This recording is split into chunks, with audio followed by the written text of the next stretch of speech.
10º capítulo do nosso livro A Volta da Mulher ao Lar, a maior arma contra o diabo. E que essa leitura de hoje seja puramente para a glória de Deus, para que os seus planos sejam realizados na vida de tantas mulheres, mulheres escolhidas por Ele, para gerar grandes santos. O subtítulo: A mulher que adora vê além do sofrimento. Então tentemos imaginar o sacrário da nossa paróquia, o sacrário da igreja que você faz parte, que você frequenta. Antes de ouvir este áudio, feche os teus olhos e faça uma viagem em espírito, você e o teu anjo da guarda, até o sacrário da sua paróquia. E enquanto você adora o Cordeiro, ouça um pouquinho esta música.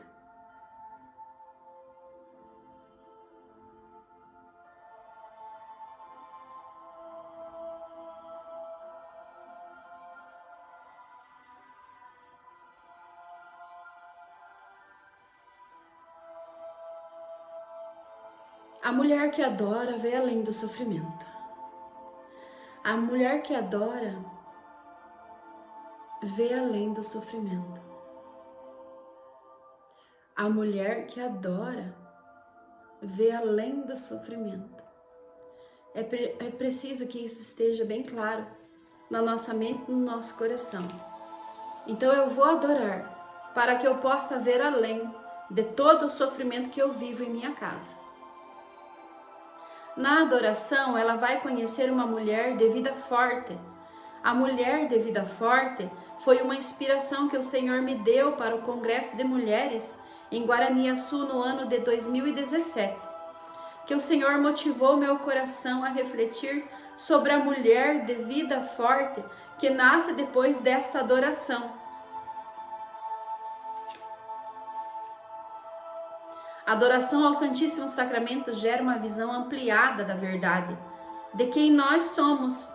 A mulher que tem a decisão de adorar a Jesus, a mulher que dobra seu joelho diante do Santíssimo Sacramento, a mulher que consegue olhar aquele pequeno pão e ver o sobrenatural deste momento de Jesus na hóstia consagrada. Ela vai se tornando uma mulher de vida forte. Sobre a adoração de São Tomás de Aquino, fala que a verdadeira adoração é aquela quando eu oferto para ele alguma coisa. Ana, mulher que adorou e viu além da esterilidade. Ana, mãe de Samuel, é uma realidade hoje para muitas de nós.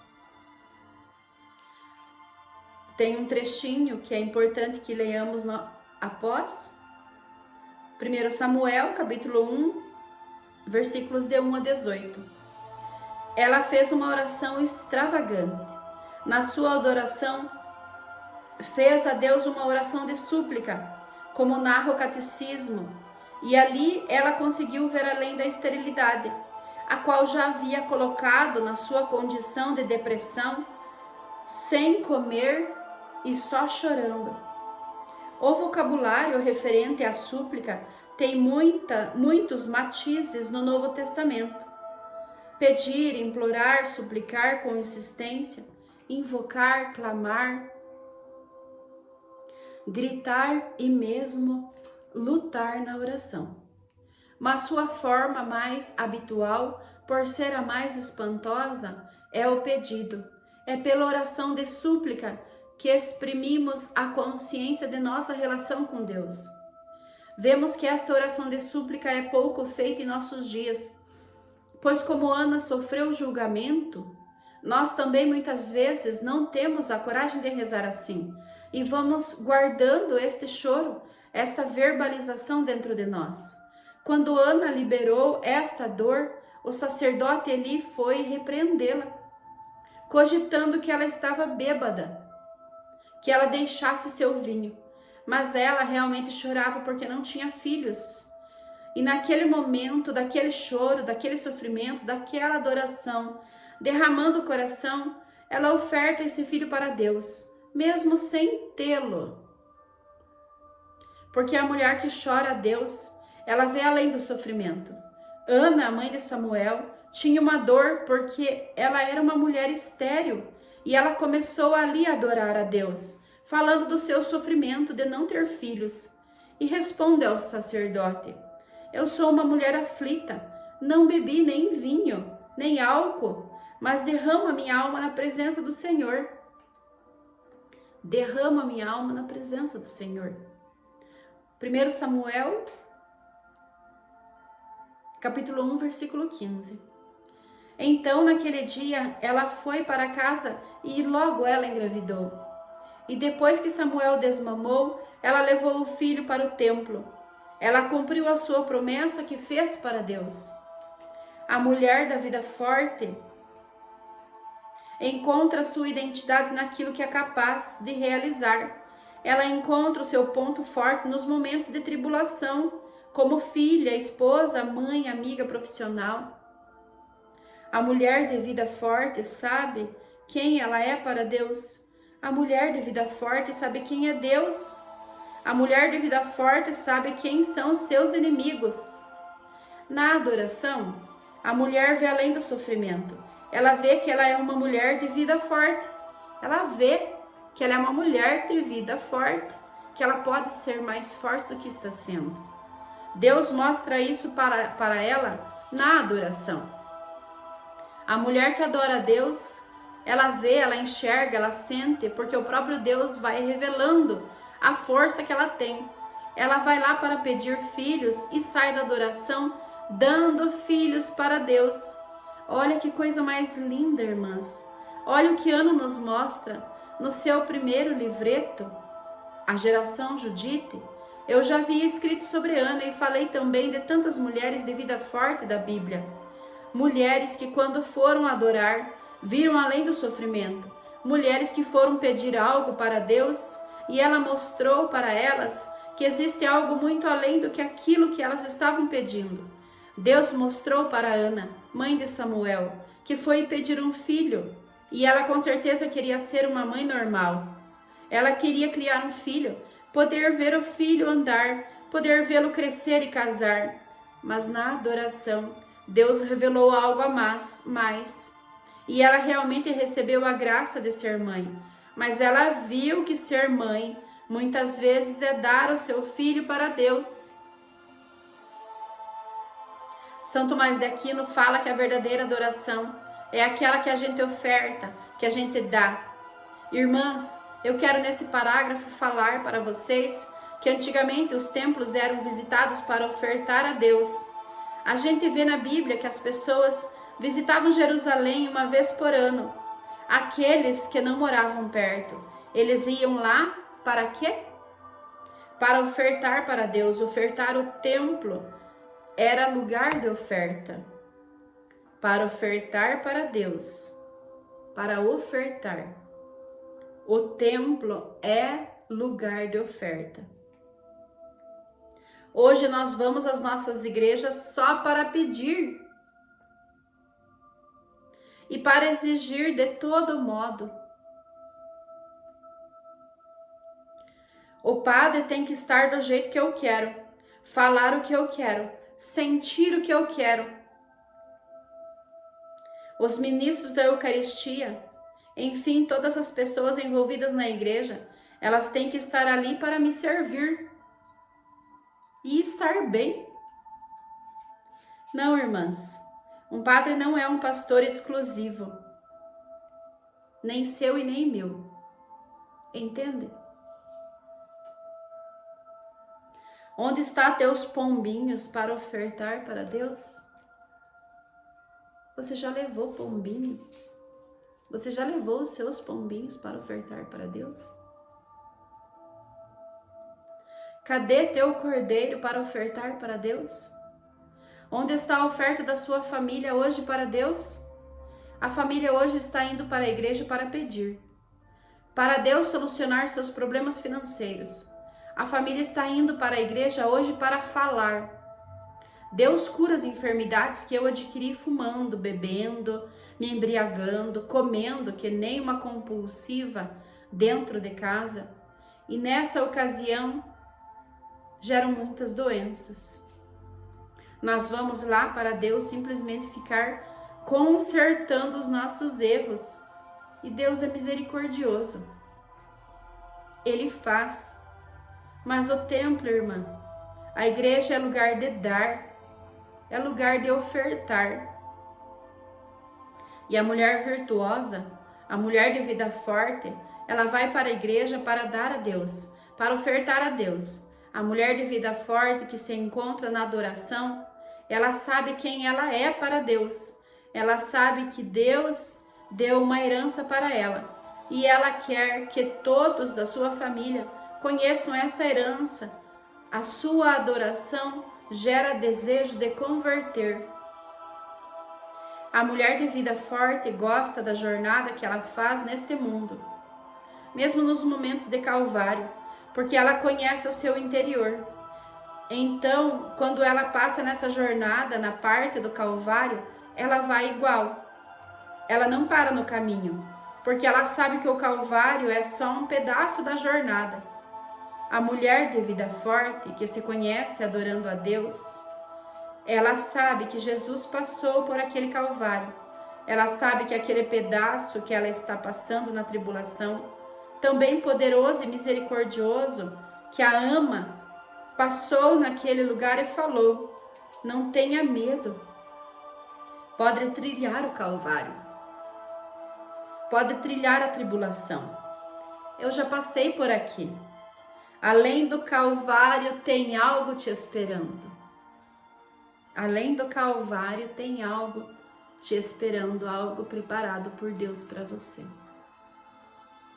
A adoração faz enxergar além do Calvário. Você entende, irmã? Quando adoramos, passamos a enxergar que essa jornada, esse pedaço da cruz, esse pedaço onde há trevas e escuridão, tem suas raízes nos pecados que cometemos.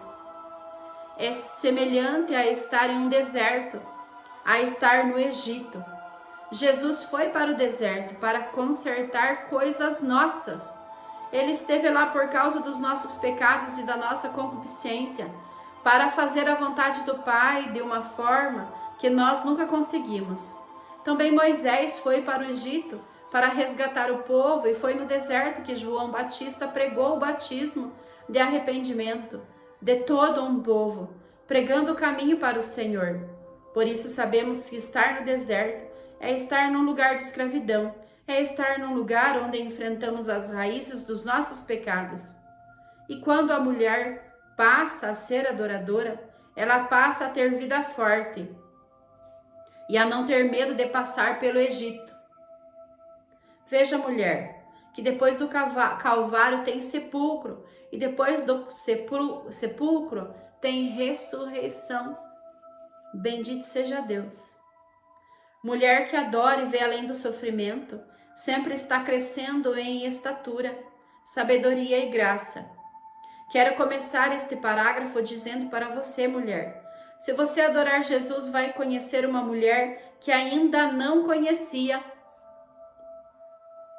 pois ele revelará quem você é para ele. E é isso que importa, quem nós somos para ele.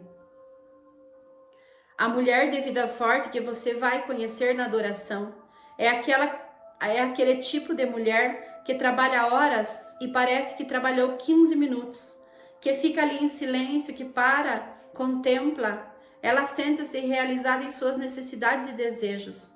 Por isso, o pouco já é suficiente para preenchê-la. Perceba a diferença desta mulher para a mulher acomodada. Porque mulher depressiva, melancólica, rixosa, reclamona, murmurenta, ela fica sentada 15 minutos e parece que aquele dia não passa nunca. A mulher adoradora reconhece que existe no seu interior uma força que é o próprio Espírito Santo. Sua visão é diferenciada quando se prostra diante da Eucaristia, mesmo que não tenha nada a dizer, ou que seus sentimentos estejam totalmente obscurecidos pelo sofrimento. Ela sabe que ali é o seu lugar, é naquele local que enfrentará a tribulação, naquele momento em que Jesus te acolhe. Jesus na Eucaristia te olha Você olha na Eucaristia e sai dali fortalecida. Quando nós estamos diante de Jesus Eucarístico, Ele olha no fundo do nosso coração e destrona fortalezas criadas pelo inimigo de muitos anos. Nós precisamos nos colocar diante desse Jesus Eucarístico. Sabe, irmã, eu estou aqui escrevendo na Casa da Misericórdia. A capela é aqui pertinho de mim. No próximo andar.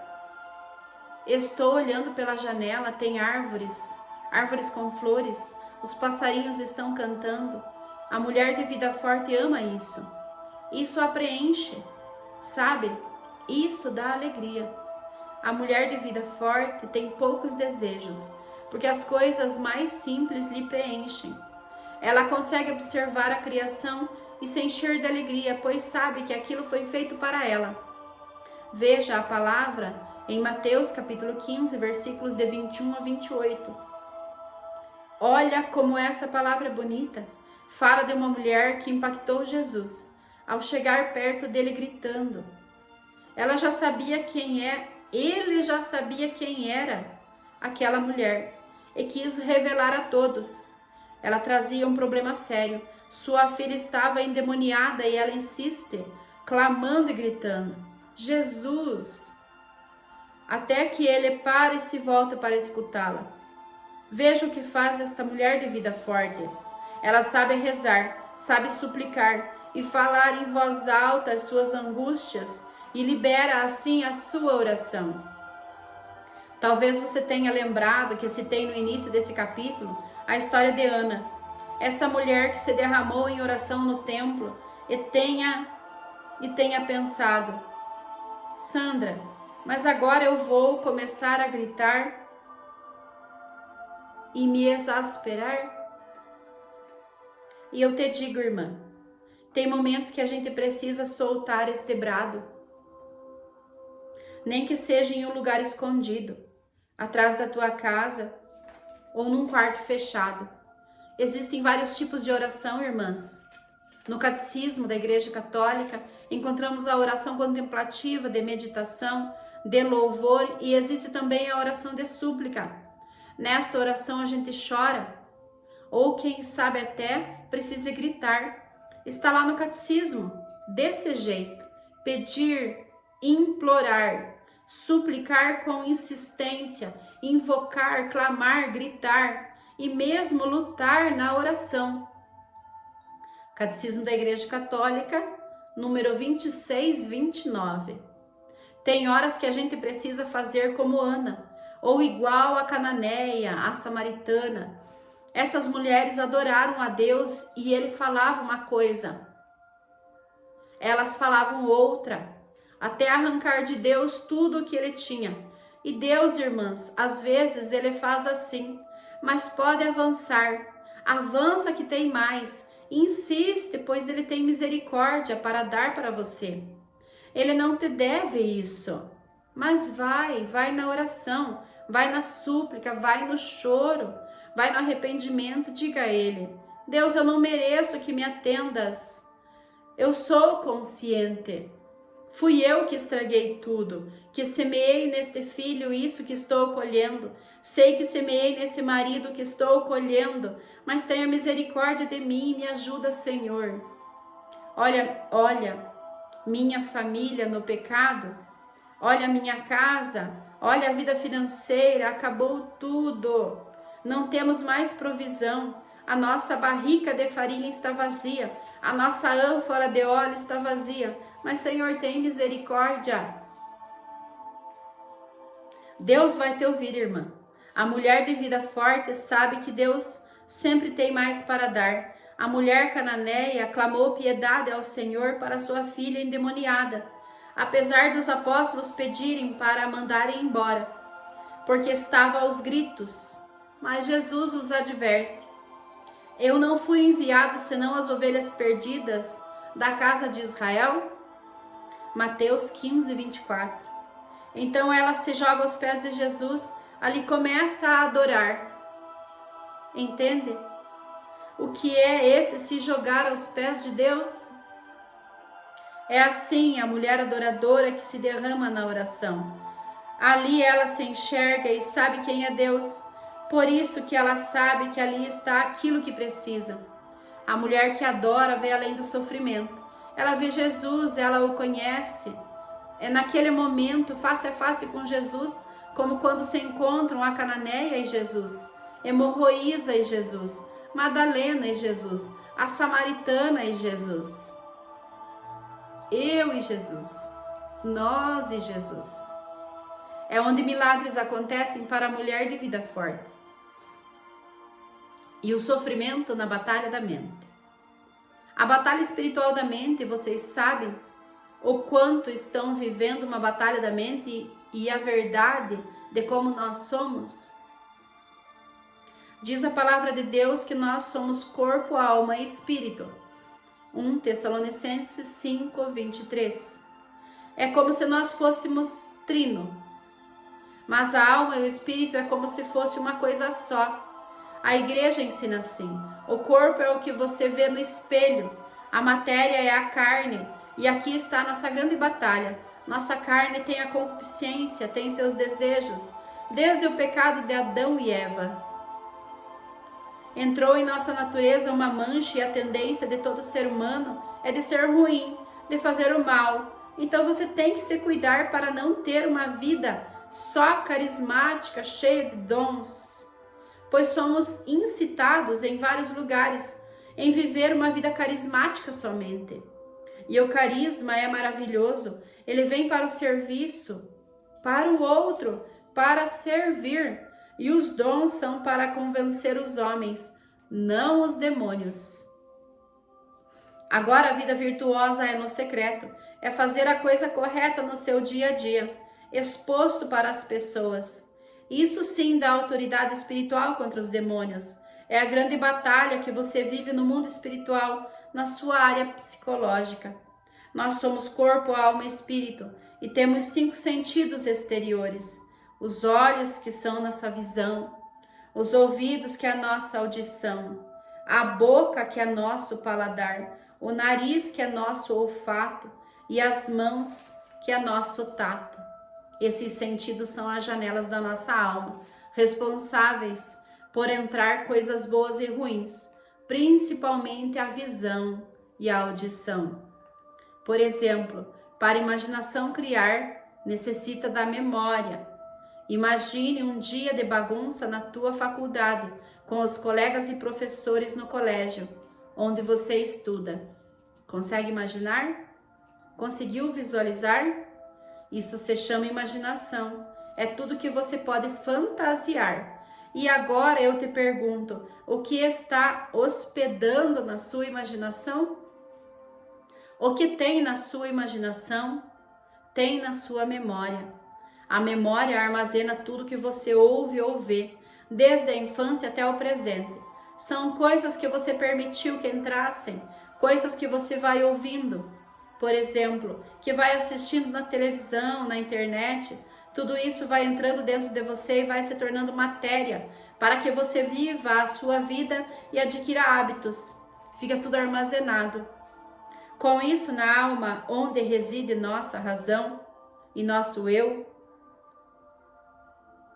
santos como Santo Agostinho, Santo Tomás de Aquino, São João da Cruz e Santa Teresa d'Ávila, nos ensinam que devemos olhar para dentro desse eu, com cuidado, pois aí residem nossas faculdades, mais conhecidas como 5 sentidos internos, que são imaginação, memória, afetividade, inteligência e vontade.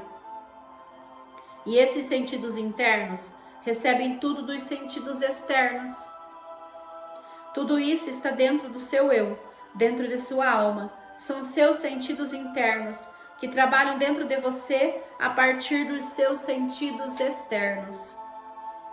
Você precisa compreender que a grande batalha da mente se dá a partir do que vai entrando dos sentidos exteriores para os interiores da alma. E então, tomando conhecimento disso, você deve filtrar o que passa pela sua fronte. Você precisa compreender também que o diabo não tem acesso ao seu pensamento. Porém, de fora, ao derredor, como diz a palavra, ele te observa através de suas atitudes. Ele sabe o que você vê na internet, na TV, sabe, por exemplo, se você lê ou assiste coisas pornográficas, filmes de terror. Ele sabe se você gosta de coisas paranormais, se você lê livros de literatura sensual, romântica, sabe se você tem um ambiente familiar briguento ou de muita falação. Enfim, ele sabe do conteúdo que você deixou entrar. Então ele trabalha a partir dessa matéria-prima para querer tirar a tua paz, porque o diabo, queridos, o diabo trabalha de fora para dentro. E Deus está dentro de você desde o seu batismo. Deus trabalha de dentro para fora, porque Deus habita em você. Nos 5 sentidos, Deus e o diabo podem tocar, exceto na vontade, onde nem Deus, nem o diabo pode tocar, somente você, pois é o seu livre-arbítrio. Na memória, imaginação, inteligência e afetividade, ambos têm acesso, mas na vontade eles não tocam. Você é responsável por suas escolhas, porém eles podem influenciar pela inteligência, influenciar a tua vontade através da inteligência. Por isso chama-se batalha da mente. Por exemplo, a mãe pede para a filha lavar a louça ou varrer a casa. A filha não faz, seja por esquecimento ou por preguiça mesmo. Pois hoje em dia a assídia tem crescido em nosso meio. Daí a mãe chega, vê que a ordem não foi obedecida, te dá um xingão e você mesmo sabendo que quem iniciou o erro foi você, por não ter obedecido, começa a aceitar as sugestões do diabo em sua mente, que te diz: tua mãe não te ama. Por que você não vai embora de casa? Se vinga, se tranca ou foge daí? Enfim, você entende? Uma coisa tão simples foi matéria suficiente para iniciar uma batalha na mente e provocar uma decisão. Uma decisão na vontade. Se você reconhecer que errou primeiro, pedir perdão e buscar reconciliação, o inimigo acaba perdendo. Mas se você, filha, começar a desenvolver raiva ou rancor contra sua mãe, isto significa que o golpe do inimigo em você está dando resultado. A escolha é sua, ou seja, sua vontade é o que deve decidir. E se sua inteligência conhecer a verdade, por mais dolorido que seja, ela receberá luz e força para ajudar na sua escolha. Porém, se você não conhece a verdade, nem tiver interesse em praticá-la, pois não basta só conhecer sua vontade, estará enfraquecida para desejar, amar e perdoar. E te digo mais, se você cair no primeiro golpe dele, ou seja, satisfazer sua vontade de vingar, após esta ação ele começará a te acusar dizendo que você não é boa filha, não é obediente e vai começar a jogar um monte de acusações em sua mente. Nunca deixe o diabo alojar em seu coração.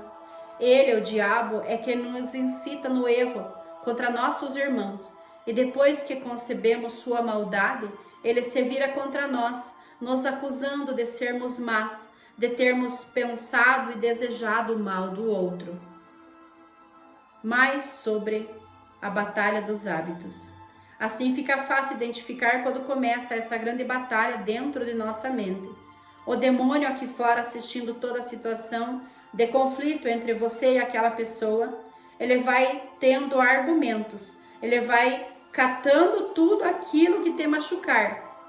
Mas Deus dentro de você, esperando você discernir e usar a vontade na escolha certa. Porém, como nossas famílias e nós mesmos não temos o hábito de, por exemplo, ler o catecismo da igreja, ler a Bíblia, nós não temos o hábito de escutar pregações, nós não temos o hábito de ensinar nossos filhos a adorar pelo menos 2 vezes por semana. Não temos o hábito, por exemplo, de os filhos não verem os pais querendo ser como Jesus ou dos filhos verem Jesus como o grande herói do pai.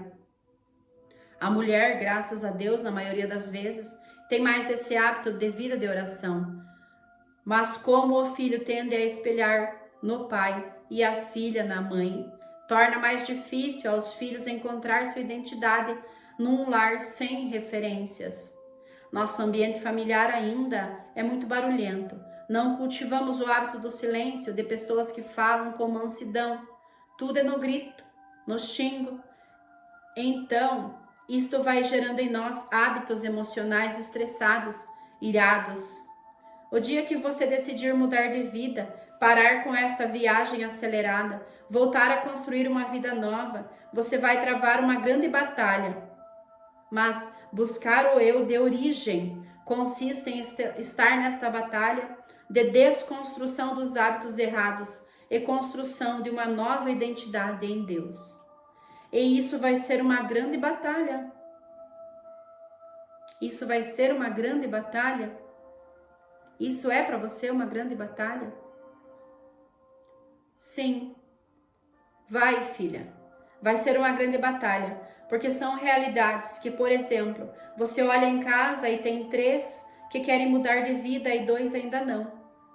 Não dá para fazer uma reunião harmoniosa, pois nem todos têm ainda consciência de que precisamos mudar nossos hábitos. Para recuperarmos nossa identidade familiar e corrigir nossos hábitos emocionais, nossa forma de falar, nossa forma de ensinar, de ajudarmos um ao outro, exortar uma pessoa é uma coisa e corrigi-la é outra. E esse jeito agressivo que temos é complicado, principalmente quando existe um doente espiritualmente dentro de casa. Toda a família sofre. Infelizmente, nossa afetividade é falha, não está totalmente curada ainda. Somos fracos para amar, fracos para perseverar no bem. Nossos afetos, então, nem se fala, são muito desordenados. Eu, pessoalmente, minha maior luta é nesta parte dos afetos. É onde eu preciso entrar na realidade do que vem a ser amor verdadeiro. E para isso eu preciso trabalhar minhas carências, pois a pessoa carente é como uma bactéria. Basta ficar uma coisinha ali parada, já entra um verme e começa a roer, a apodrecer e feder. Todos nós temos carência, mas a consciência desordenada é terrível. A carência em excesso faz a pessoa ficar mendigando o amor dos outros. E tem carentes de vários tipos. Aquele carente que fere, aquele vingativo, aquele implicativo, que fica ali o tempo todo sugando o outro, querendo ter o outro como propriedade, querendo escravizar o outro. O problema maior do carente é que ele pensa que precisa ser amado, que precisa da atenção e do amor de todos à sua volta para ser feliz.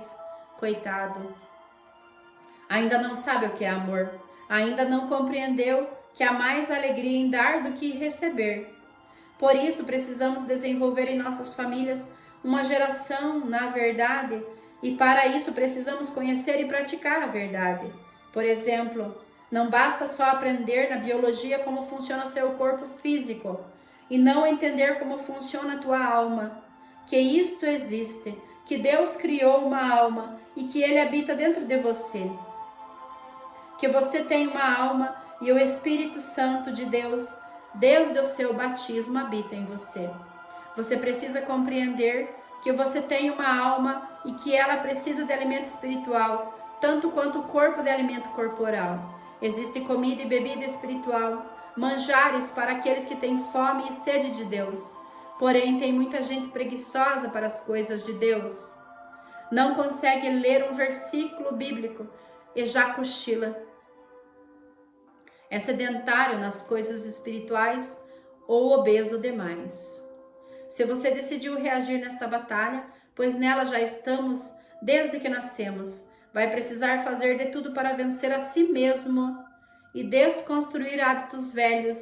Você vai ter que se virar, encontrar tempo e forças no seu dia a dia corrido para falar com Deus, orar, ler a palavra, educar os seus na fé. Vai ter que aprender a caminhar com a preguiça, sem deixar que ela te domine. Aprender a conviver com o cansaço, com a dor sem parar, descansar no céu.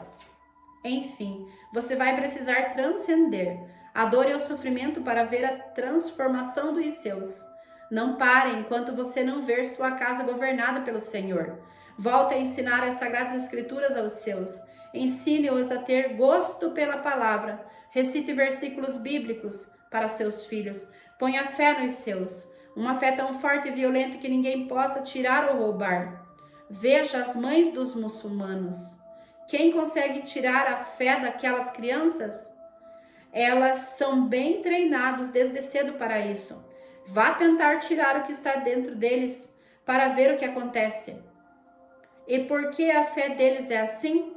Porque eles foram treinados desde pequeninos. Eles nasceram e suas mães vão incutindo a lei, o Torá, neles. As crianças judias desde pequenas já vão aprendendo a cantar os salmos. E nós, católicos? Quantos versículos bíblicos ensinamos para nossos filhos? Quanto tempo dispomos para eles? Ao invés de darmos a eles a palavra, damos celular, videogame, computadores. É claro que nossos filhos vão crescer sem referência de fé e só damos o mundo e a tecnologia como referência. Nós precisamos urgentemente mudar nossos hábitos e nossos ideais sobre o que queremos que nossos filhos sejam quando crescerem. Se queremos que nossos filhos sejam pessoas adultas, maduras e de fé, temos que formá-los. E para formá-los, demanda tempo. Como Maria e José formou Jesus durante seu tempo de vida oculta. Até Jesus teve seu tempo de intimidade familiar. Hoje, nós estamos pagando o preço dos 40 anos de feminismo, de mães fora de casa, ausentes, longe dos filhos. Mas o Espírito Santo tem nos convidado a fazer a diferença, a desconstruir essa identidade e nos convertermos verdadeiramente e a entender que temos um corpo, uma alma e o Espírito de Deus habitando dentro de nós e que quer nos ajudar nessa desconstrução. Entende, irmãs, que quando você é batizado, o Espírito Santo de Deus entra poderosamente de forma sobrenatural dentro de você. Ele habita lá dentro do seu espírito. O homem de fogo habita em você. O Pai, o Filho e o Espírito Santo moram dentro de você. Isso é tremendo, é maravilhoso demais. E só vai entender isso aquele que entender que seu corpo é templo do Espírito Santo e respeitar esta presença. Você carrega Deus dentro de você e teu corpo é um templo sagrado. Respeite esse corpo, não fica mudando esse corpo, não fique querendo que seu corpo seja diferente, pois Deus habita em você e a escolha de permanecer com esse Deus é sua. Ele não pede para habitar em você, porém você pode optar por aceitá-lo ou ignorá-lo. E enquanto você tiver um fôlego de vida, ele estará sempre te esperando, te apresentando a verdade, possibilitando você de conhecer a verdade que te liberta das tuas ilusões. Pois esse Deus é misericordioso e deseja a salvação de todos através da verdade. Para essa libertação acontecer, precisamos purificar nossa memória. Tem muita coisa velha guardada nela. Não estamos sabendo gerenciar nossos pensamentos. E o demônio tem nos pegado nisso, naquilo que está na imaginação, na afetividade, na memória, e que vai determinando nossos hábitos incorretos. Hábitos de injustiça, de mágoas, de falta de perdão, de ira, de ódio, de vazio e de coisas piores que começam a acontecer por causa de coisas ilusórias. Entende por que você tem tanto vazio que você de repente tem que comprar coisas que não tem necessidade, beber, fumar, usar drogas, enfim, todo tipo de coisas que você tenta preencher esse vazio? Por quê? Porque sua afetividade e sua memória estão cheios de ilusão.